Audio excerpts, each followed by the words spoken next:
we're getting stuck in the nostalgia realm right now.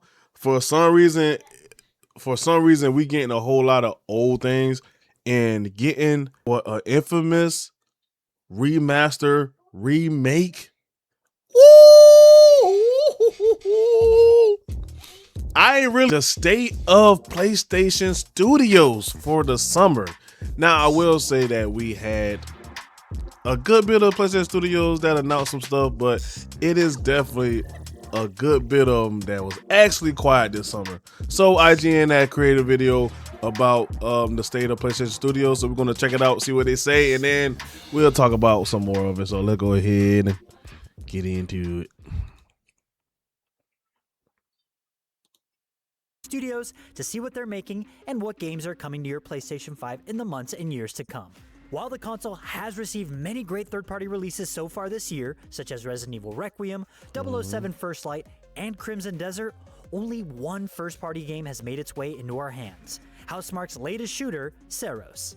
This list is a couple of studios shorter than it was this time last year, in part due to the surprising closure of Demon's Souls and Shadow of the Colossus remake developer Bluepoint Games. You can read what Simon Cardy thought about that here, where he described it as a PlayStation acquisition horror story. Another studio that is reportedly no more is Dark Outlaw Games, formed by Call of Duty veteran Jason Blundell in 2025, but supposedly already having been shuttered earlier this year. So, which PlayStation studios have games launching soon, or at the very least, have secrets up their sleeves? Well, that's exactly what we're going to take a look at. What are the developers behind PlayStation's highly respected library up to now?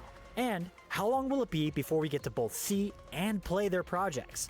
Let's dig into what each studio is doing and when we can realistically expect to see new games from them.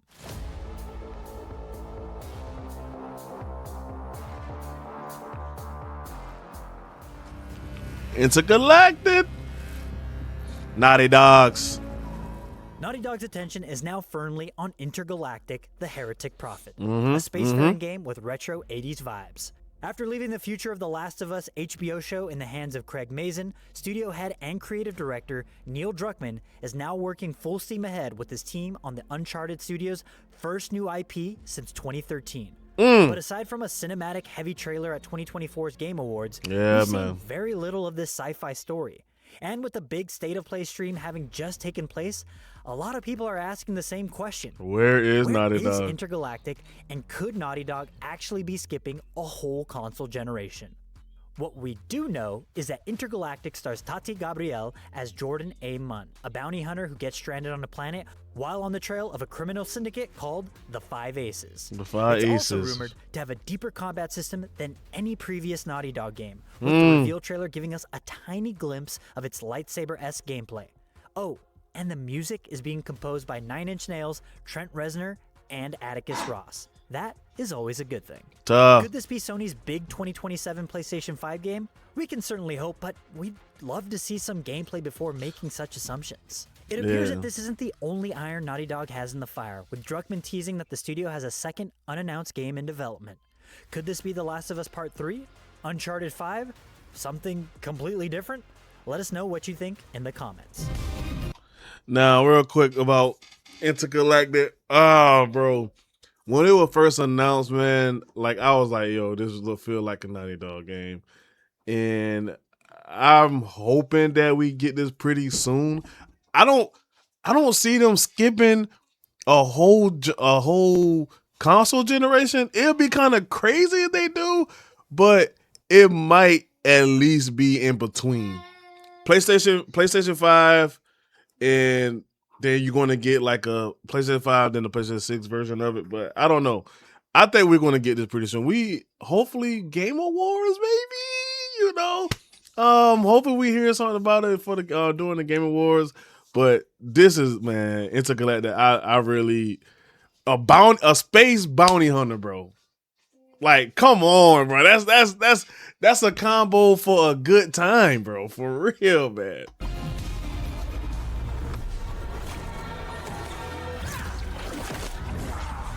Santa Monica Studios.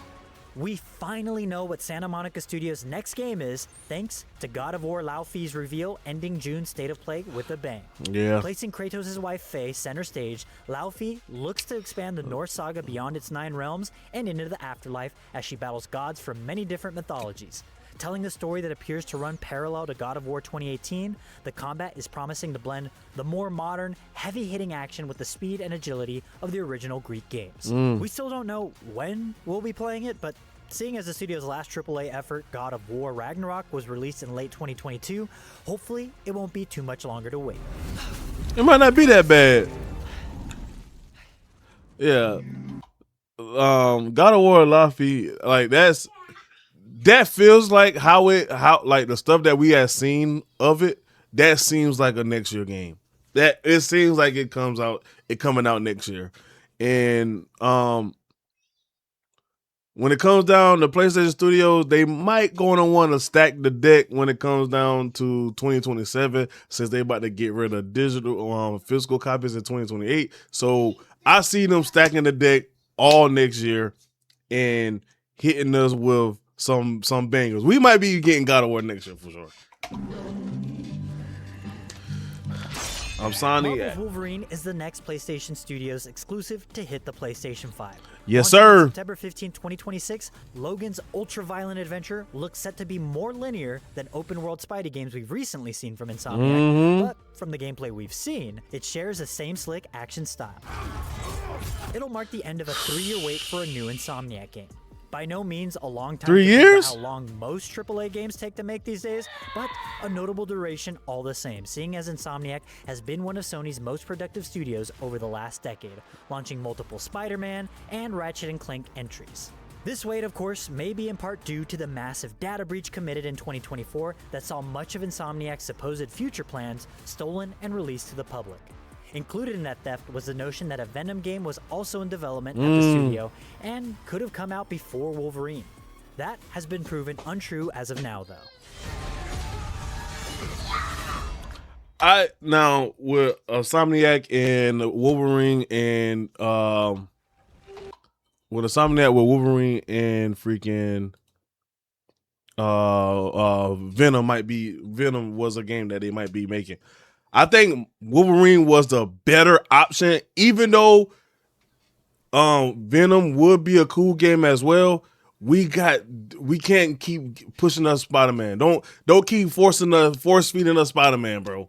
We can't get force feed Spider-Man all the time because Venom is no different than Spidey. So them going Wolverine, the best option for Insomniac, bro. And Wolverine going to be fire. This going to be fire. This going to be like, okay, this is how I want my hero games afterwards. Like this right here is going to be crazy good, bro. I cannot wait to play Wolverine for sure. Ghost of Yote, Sucker Punch. Sucker Punch followed up 2020's Ghost of Tsushima with Ghost of Yote. Ghost of Yote been great, bro. 2025. Atsu's story was well received and is one of the finest showcases of the power of the PlayStation 5 to date.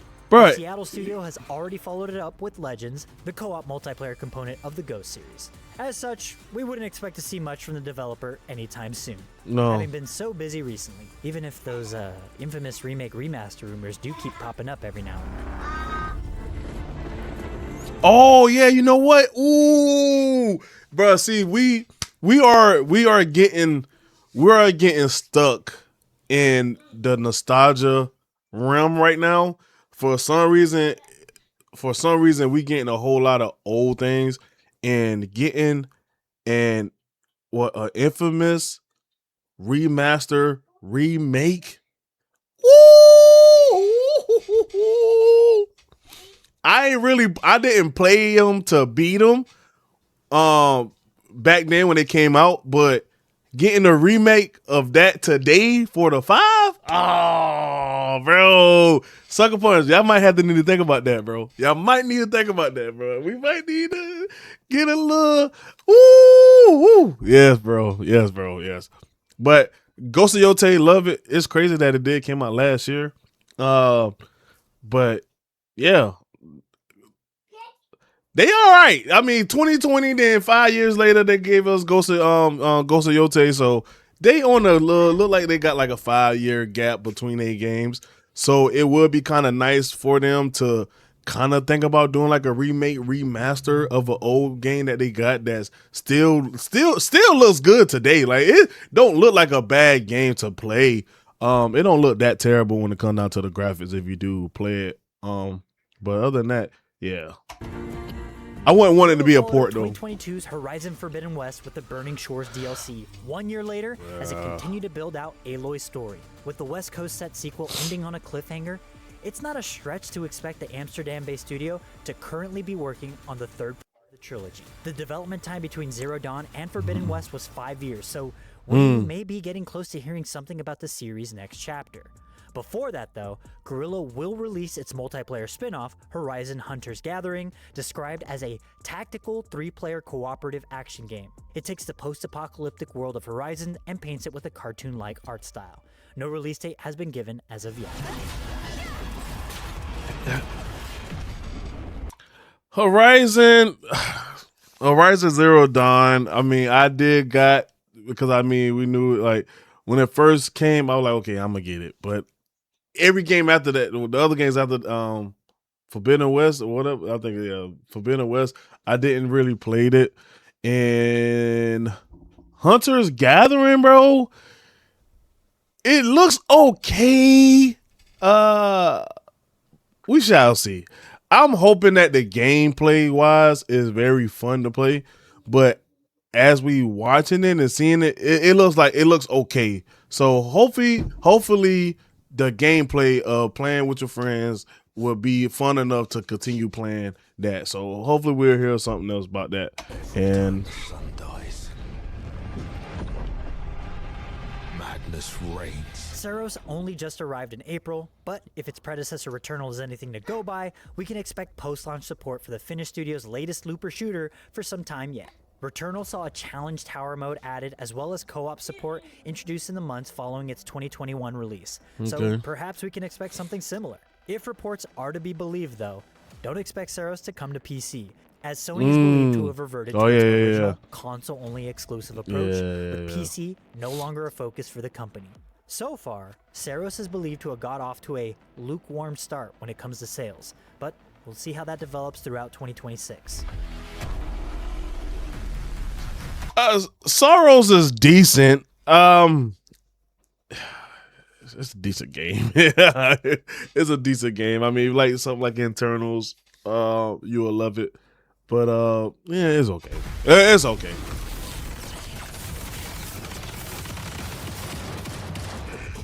Though not strictly a PlayStation studio, Sony acquired Bungie in 2022 for $3.6 billion. That's billion. With a B. 4 years later, that investment isn't looking like the wisest for anyone involved.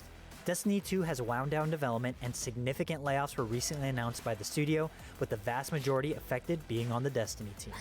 Elsewhere at Bungie, 2026 saw the release of Marathon, which, despite a rocky production period, launched to critical acclaim in March. Player numbers haven't necessarily reflected the quality of the extraction shooter though, with questions being raised about the future of the game as Sony continues to struggle with its approach to live service. Yeah. You want to know about us? Seems like everyone does these days. Originally due for release in 2025, Haven Studios' multiplayer shooter Fair Games is nowhere to be seen. It's not been smooth sailing for another of Sony's planned live service offerings, with industry veteran Raymond, who only founded the studio in 2021, leaving the project last year. Work is still ongoing on the online heist game, but little to nothing has been seen of it since the 2023 cinematic trailer reveal. We're currently left waiting to see what its gameplay actually looks like. Rumors were abound earlier this summer of a potential rebrand after Sony patented the title Break-In, though this still remains to be seen.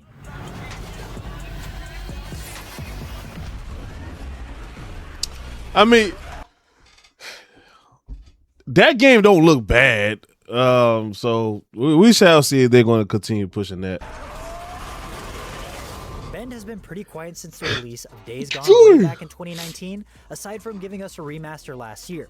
But in 2022, a few slithers of details were revealed about what the Oregon studio was currently working on. It shared that its new game will build upon the open world systems of Days Gone, but won't be announced until the time is right. Apart from knowing it won't be a continuation of Deacon St. John's story, we really know nothing. And it's been a rocky year for the developers so far, with reports that a live service game it had been working on had been scrapped by Sony, as well as layoffs impacting 30% of the team as it transitions to its next project. Whether this new game the reduced headcount is working on has anything to do with those details revealed 4 years ago, or if the studio is starting again from scratch, is unknown. Either way, we wouldn't expect to hear anything soon.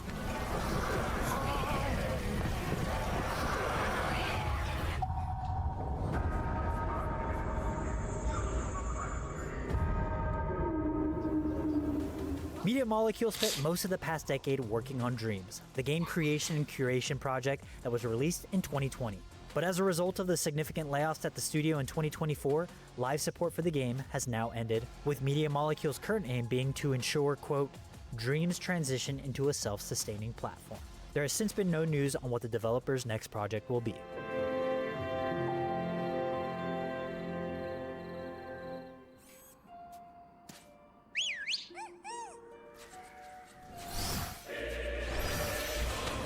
Team Asobi gave us one of 2024's biggest games with the charmingly creative platformer, Astrobot. In ode to PlayStation history, it won many awards and cemented itself as one of the PlayStation 5's very best offerings. Since then, the Japanese studio has continued to support Astrobot with regular updates and levels as recently as this summer. But what next? Well, we wouldn't be surprised to see another Astro game on the way given the critical and commercial success of the 2024 Game of the Year winner. There's certainly no shortage of obscure PlayStation characters left to sprinkle through more of those colorful levels.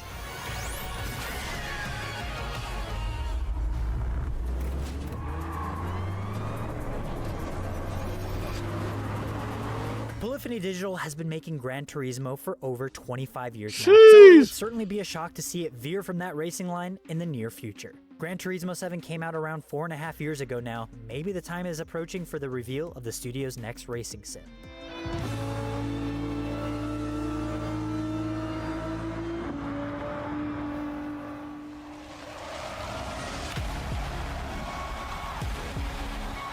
Similarly, San Diego Studio is well established as the MLB The Show developer. This year's entry only dropped in March, so we can expect to see another next spring if history is anything to go by.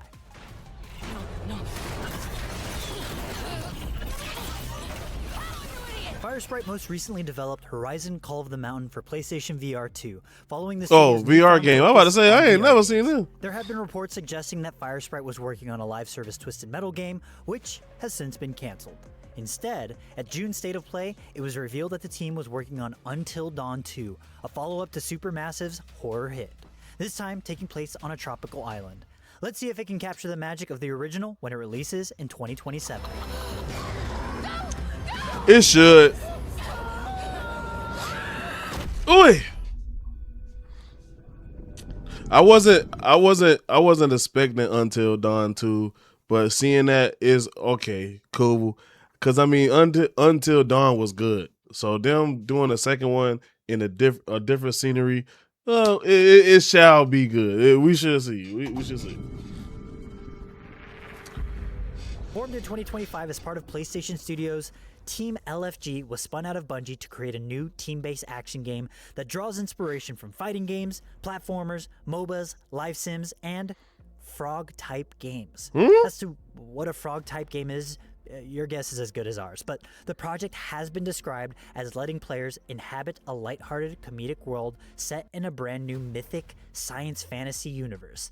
This one doesn't seem too far along the production pipeline though, so we aren't expecting to hear more anytime soon. Man, that was just it was just talking. Are you out there? It had made it sound good. That's everything we know about upcoming first-party PlayStation games, and the truth is that very few release dates look to be coming up quickly. Yeah. Of course, this can and likely will change soon, and with Grand Theft Auto 6 looming on the horizon in November, it does make sense that many publishers are waiting for Rockstar to unleash their powerhouse before they make their own moves. that doesn't prevent 2026 and beyond from still looking relatively empty when it comes to PlayStation 5 exclusives. Let's hope that outlook will look a lot brighter soon, not only for players waiting for new games to play, but for the developers who work so hard to deliver them to us. For more on PlayStation, why not check out our opinion on PlayStation's most recent state of play? And for everything else, stick with IGN. Yeah. I mean, overall, guys, is seems like we